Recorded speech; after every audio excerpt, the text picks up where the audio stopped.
Assalamualaikum warahmatullahi wabarakatuh. Halo anak-anak, gimana kabarnya hari ini?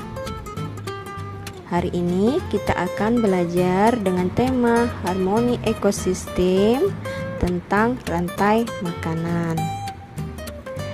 Tujuan pembelajaran kita hari ini yaitu yang pertama, peserta didik dapat mengidentifikasi peran makhluk hidup pada rantai makanan. Yang kedua, peserta didik dapat mendeskripsikan hubungan antara makhluk hidup dalam bentuk rantai makanan. Dan yang terakhir, peserta didik dapat mendeskripsikan hubungan makhluk hidup pada jaring-jaring makanan. Selanjutnya, apa itu rantai makanan? Rantai makanan adalah perjalanan makan dan dimakan dengan urutan tertentu antara makhluk hidup. Rantai makanan juga meliputi beberapa komponen, yaitu pertama, produsen, yang kedua konsumen 1, kemudian ada konsumen 2, konsumen 3, dan pengurai. Apa itu produsen? Produsen adalah makhluk hidup yang dapat menghasilkan makanannya sendiri melalui fotosintesis. Itu definisi produsen. Kemudian, apa itu konsumen? Konsumen adalah makhluk hidup yang berperan sebagai pemakan bahan organik atau energi yang dihasilkan oleh produsen. Itulah konsumen. Konsumen juga memiliki beberapa komponen. Yang pertama, konsumen 1. Konsumen 1 adalah organisme yang memakan tumbuhan atau produsen. Kemudian konsumen 2, organisme yang memakan konsumen primer atau mendapatkan energi dari konsumen pertama. Konsumen 3, hewan karnivora atau omnivora yang memakan karnivora lainnya.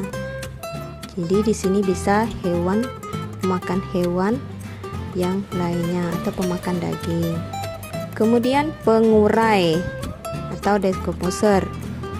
Pengurai atau decomposer adalah organisme yang menguraikan bahan organik yang berasal dari organisme mati. Pengurai juga disebut konsumen makro, di mana karena makanan yang dimakan itu berukuran lebih besar. Ini contoh rantai makanan ekosistem hutan. Tumbuhan atau rumput itu sebagai produsen. Kemudian ada rusa, konsumen 1.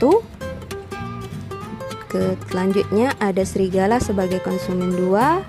Dan pengurai sebagai siklus yang terakhir. Kemudian contoh rantai makanan ekosistem sawah. Di sini ada rumput atau padi itu sebagai produsen, kemudian dimakan oleh belalang, konsumen 1, kemudian ada katak, konsumen 2, kemudian ada ular, konsumen 3, dan elang sebagai konsumen 4, kemudian dilanjutkan dengan jamur atau pengurai. Selanjutnya ini ada contoh rantai makanan ekosistem laut, di mana ada alga sebagai produsen, kemudian ada ikan kecil itu konsumen 1, ikan yang besar konsumen 2, ada ikan hiu sebagai konsumen 3, dan pengurai. Kembali lagi ke energi matahari, lanjut proses ke alga untuk mendapatkan makanan. Itulah pembelajaran hari ini tentang rantai makanan. Ibu harap anak-anak sudah memahami tentang rantai makanan. Sekian dan terima kasih. Assalamualaikum warahmatullahi wabarakatuh.